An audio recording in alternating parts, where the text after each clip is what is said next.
Welcome to Marin. You've joined us at a really exciting time. We've just topped out, which signifies the completion of the structural phase of the build. Here at Marin on the ground floor, we've now exposed one of the beautiful architectural features.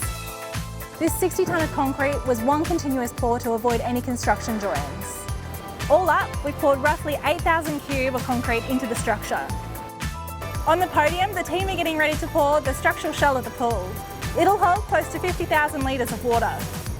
Surrounding the pool are a number of garden beds, but these two in particular will be home to 2 established cabbage palms that'll provide excellent shade and add to the coastal feel of the rec space. On level 1, the joinery installation and tiling is well underway and the apartments are really beginning to take shape. Looking ahead, the team will progress the internal fit out up the building. On either side of Marin, we have these beautiful fluted precast panels. Each of these panels weighs up to 7 tonnes and in excess of 200 panels have been installed.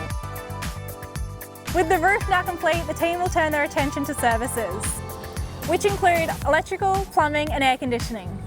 Before you know it, the waterproofing will be applied, which will then allow us to install the solar panels. As you can see, there is a lot happening on site with the structure complete and the internal fit out well underway. We look forward to welcoming our residents in early 2025.